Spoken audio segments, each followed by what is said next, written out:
우선은 피해 직후에 해야 될 일들이 좀 있어요. 그 해바라기 센터라는 게 있습니다. 그 중소도시 거점에 위치한 여성가족부 산하인데 피해 사실에 대해서 이야기를 들어주고 심리적인 역할도 하고 법적으로 필요한 일들을 도와주기도 해요. 가장 주되게 해바라기 센터에서 도움을 주는 것이 증거 수집 키트라는 게 있어요. 전문 상담사들이 편안한 분위기에서 어떤 증거들이 필요한지를 안내를 하고 증거 수집을 도와주게 되는데 소실될 위험이 커요. 시간이 좀 지나면 훼손될 위험이 크기 때문에 사건 직후에는 좀 경황이 없더라도 바로 해바라기 센터를 찾아가서 증거 수집 키트를 만들고 어느 정도 맞춰지면 변호사를 찾아가서 변호사가 이 이야기를 듣고 이게 어느 범죄에 해당되는지를 상의를 해서 이제 결정을 하게 되죠. 그러면 변호사가 이제 고소장을 쓰고요.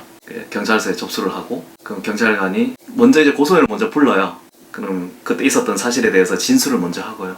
근데 이제 경찰서 가서 딱딱한 분위기에서 진술을 하는 것은 아니고 성범죄 사건 같은 경우에는 그러니까 이제 피해자가 여성일 경우에는 그 성범죄 사건들을 많이 한 여성 경관이 편안한 분위기의 인테리어가 돼 있는 데서 안락한 상태에서 이렇게 조사를 도와줍니다. 그래서 피해자 조사를 우선 경찰서 가서 하고 그 다음에 가해자 조사를 경찰이 하게 돼요. 가해자는 전혀 안 만날 수 있습니다. 가해자는 보통 고소장이 접수되고 피해자, 즉 고소인 진술이 끝나고 난 다음에 그 다음 절차로 피고소인, 가해자 조사를 할 때 그때 비로소 알게 되죠. 보통은 일주일 정도 걸린다고 생각하면 되겠죠. 고소장 접수하고 난 다음에. 일단 조사되는 중에 내가 2차 가해를 입거나 어떤 좀 불편한 일이 생길 것 같다. 그래서 이 사람이 저에게 접근하는 것을 차단해 주세요 라고 경찰서에 보호 요청을 할 수 있습니다.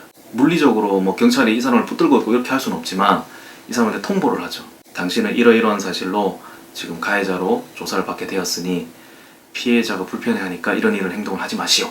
이런 행동을 했을 때는 처벌받을 수 있습니다. 이렇게 경고를 하게 되죠. 나한테 전화하는 것도 못하게, 접근하는 것도 막고. 그래서 경찰이 이런 수사한 종합적인 결과물을 검사한테 올려요. 검사님, 저는 기소를 했으면 좋겠습니다. 제가 볼 땐 이건 좀 사건이 안 될 것 같습니다. 이렇게 검사가 이제 좀 판단을 해서 기소를 해야 되겠다 라고 하면 이제 재판에 회부를 하죠. 그걸 이제 기소 절차라고 합니다.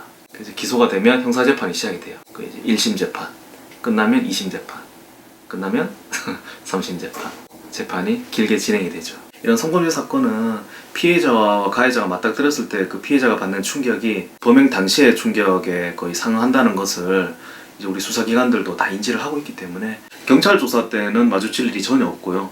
이제 재판에서 증인으로 출석을 하게 되는 경우가 많아요. 근데 증인 지원 시스템이라는 게 있어요. 별도의 방에서 화상 증언을 할 수도 있고 법정에 출석할 때는 가림막으로 내가 보기 싫은 사람들 방향으로 가림막을 다 칠 수 있고 피고인을 법정 밖으로 나가게 할 수도 있어요. 법정에 출석할 때도 주로 실형이 나오는 경우는 강간 또는 이제 준강간 정도 수준에 이르면 실형이 나옵니다.